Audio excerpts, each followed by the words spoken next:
اعوذ باللہ من الشیطان الرجیم بسم اللہ الرحمن الرحیم سورۃ ہود آیت نمبر 109۔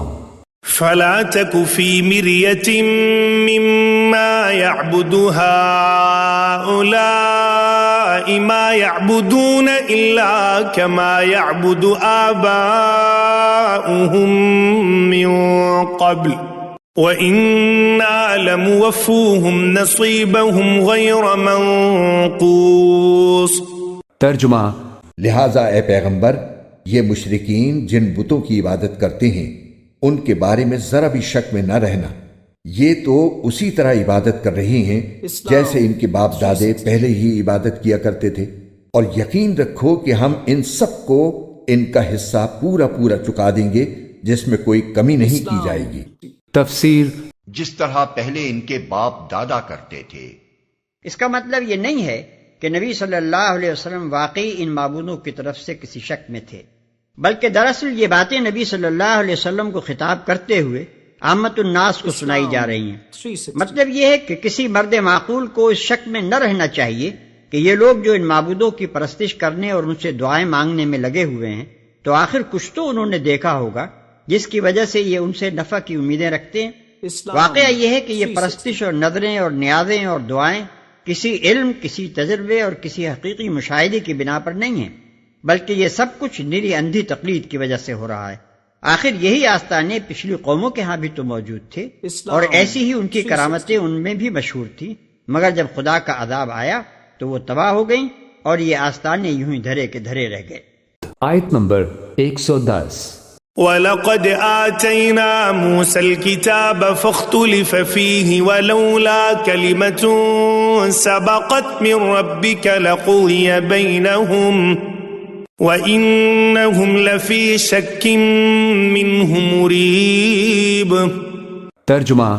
اور ہم نے موسیٰ کو کتاب دی تھی تو اس میں بھی اختلاف کیا گیا تھا، اور اگر تمہارے پروردگار کی طرف سے ایک بات پہلے ہی طے نہ ہو چکی ہوتی کہ ان کو پورا عذاب آخرت میں دیا جائے گا تو ان کا فیصلہ یہی دنیا میں ہو چکا ہوتا، اور یہ لوگ اس کے بارے میں ابھی تک سخت قسم کے شک میں پڑے ہوئے ہیں۔ تفسیر۔ اس کتاب کے بارے میں کیا جا رہا ہے جو تمہیں دی گئی ہے۔ یعنی یہ کوئی نئی بات نہیں ہے کہ آج اس قرآن کے بارے میں مختلف لوگ مختلف قسم کی چیمہ گوئیاں کر رہے ہیں، بلکہ اس سے پہلے جب موسیٰ علیہ السلام کو کتاب دی گئی تھی تو اس کے بارے میں بھی ایسی ہی مختلف رائے زنیاں کی گئی تھیں۔ لہذا اے محمد صلی اللہ علیہ وسلم، تم یہ دیکھ کر بددل اور شکستہ خاطر نہ ہو کہ ایسی سیدھی سیدھی اور صاف باتیں قرآن میں پیش کی جا رہی ہیں اور پھر بھی لوگ ان کو قبول نہیں کرتے۔ کبھی کا فیصلہ چکا دیا گیا ہوتا۔ یہ فقرہ بھی نبی صلی اللہ علیہ وسلم اور اہل ایمان کو مطمئن کرنے اور صبر دلانے کے لیے فرمایا گیا ہے۔ مطلب یہ ہے کہ تم اس بات کے لیے بے چین نہ ہو کہ جو لوگ اس قرآن کے بارے میں اختلافات کر رہے ہیں ان کا فیصلہ جلدی سے چکا دیا جائے۔ اللہ تعالیٰ پہلے ہی یہ طے کر چکا ہے کہ فیصلہ وقت مقرر سے پہلے نہ کیا جائے گا۔ آیت نمبر 111۔ وَإِنَّ كُلًّا لَمَّا لَيُوَفِّيَنَّهُمْ رَبُّكَ أَعْمَالَهُمْ إِنَّهُ بِمَا يَعْمَلُونَ خَبِيرٌ۔ ترجمہ۔ اور یقین رکھو کہ سب لوگوں کا معاملہ یہی ہے کہ تمہارا پروردگار ان کے اعمال کا بدلہ پورا پورا دے گا، یقیناً وہ ان کے تمام اعمال سے پوری طرح باخبر ہے۔ تفسیر۔ وَإِنَّ كُلًّا لَمَّا لَيُوَفِّيَنَّهُمْ رَبُّكَ أَعْمَالَهُمْ، اور لازماً یہ جتنے بھی لوگ ہیں ان سب کو اے نبی آپ کا پروردگار ان کے اعمال کا پورا پورا اجر دے گا، بدلہ دے گا۔ إِنَّهُ بِمَا يَعْمَلُونَ خَبِيرٌ، جو کچھ یہ کر رہے ہیں وہ اس سے باخبر ہے۔ آیت نمبر 112۔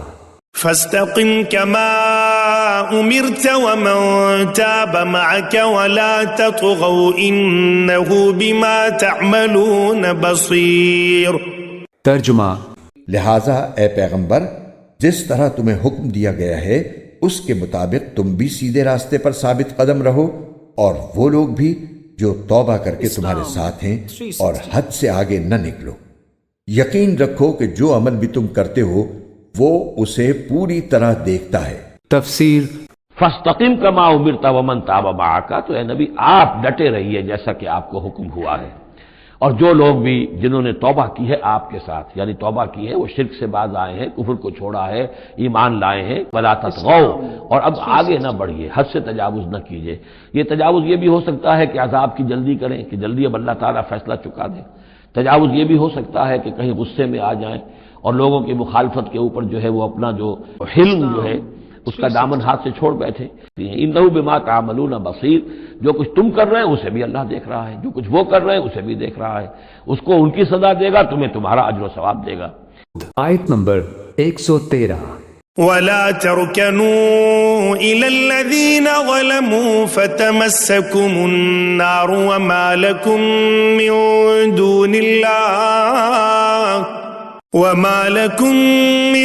دون الله من أولياء ثم لا تنصرون۔ ترجمہ۔ اور مسلمانوں، ان ظالم لوگوں کی طرف ذرا بھی نہ جھکنا، کبھی دوزخ کی آگ تمہیں بھی آ پکڑے اور تمہیں اللہ کو چھوڑ کر کسی قسم کے دوست میسر نہ آئیں، پھر تمہاری کوئی مدد بھی نہ کرے۔ تفسیر۔ ولا ترکنوا الی الذین ظلموا، اور دیکھو ان ظالموں کی طرف کوئی جھکاؤ پیدا نہ ہو جائے تمہارے اندر، رشتہ داری کی وجہ سے، دوستی کی وجہ سے، تمہاری ان کے ساتھ جو پرانے مراسم چلے آ رہے ہیں، اگر کہیں اس کی وجہ سے تم ان کے ساتھ جھک جاؤ گے، فتمسکم النار، تو تمہیں بھی آگ پکڑ لے گی، وما لکم من دون اللہ من اولیاء، اور پھر تمہیں اللہ سے بچانے والے کوئی حمایتی نہیں ہوں گے، ثم لا تنصرون، پھر تمہاری مدد نہیں کی جائے گی۔ آیت نمبر 114۔ وَأَقِمِ الصَّلَاةَ طَرَفَيِ النَّهَارِ وَزُلَفًا مِّنَ اللَّيْلِ إِنَّ الْحَسَنَاتِ يُذْهِبْنَ السَّيِّئَاتِ ذَلِكَ ذِكْرَىٰ لِلذَّاكِرِينَ۔ ترجمہ۔ اور اے پیغمبر، دن کے دونوں سروں پر اور رات کے کچھ حصوں میں نماز قائم کرو، یقیناً نیکیاں برائیوں کو مٹا دیتی ہیں، یہ ایک نصیحت ہے ان لوگوں کے لیے جو نصیحت مانے۔ تفسیر۔ دن کے دونوں سروں سے مراد فجر اور عصر کی نمازیں ہیں، اور بعض مفسرین نے ان سے فجر اور مغرب کی نمازیں مراد لی ہیں، اور رات کے حصوں کی نماز سے مراد مغرب، عشاء اور تہجد کی نمازیں ہیں۔ برائیوں سے یہاں مراد صغیرہ گناہ ہے۔ قرآن و سنت کے بہت سے دلائل سے یہ بات ثابت ہے کہ انسان سے جو صغیرہ گناہ سرزد ہوتے ہیں، ان کا کفارہ ان نیک کاموں سے ہوتا رہتا ہے جو انسان ان کے بعد کرتا ہے۔ چنانچہ وضو، نماز اور دوسرے تمام کاموں کی خاصیت یہ ہے کہ وہ انسان کے چھوٹے چھوٹے گناہوں کو مٹاتے رہتے ہیں۔ سورہ نساء آیت نمبر 31 میں یہ مضمون گزر چکا ہے کہ اگر تم ان بڑے بڑے گناہوں سے پرہیز کرو جن سے تمہیں روکا گیا ہے تو تمہاری چھوٹی برائیوں کا ہم خود کفارہ کر دیں گے۔ آیت نمبر 115۔ وَاصْبِرْ فَإِنَّ اللَّهَ لَا يُضِيعُ أَجْرَ الْمُحْسِنِينَ۔ ترجمہ۔ اور صبر سے کام لو، اس لیے کہ اللہ نیکی کرنے والوں کا اجر ضائع نہیں کرتا۔ تفسیر۔ وَاصْبِرْ فَإِنَّ اللَّهَ لَا يُضِيعُ أَجْرَ الْمُحْسِنِينَ، اور صبر کیجئے، اور اللہ تعالیٰ محسنین کا، نیکی کرنے والوں کے صبر کو ضائع نہیں کرتا۔ آیت نمبر 116۔ فلولا كان من القرون من قبلكم أولو بقية ينهون عن الفساد في الأرض إلا قليلا ممن أنجينا منهم واتبع الذين ظلموا ما أترفوا فيه وكانوا مجرمين۔ ترجمہ۔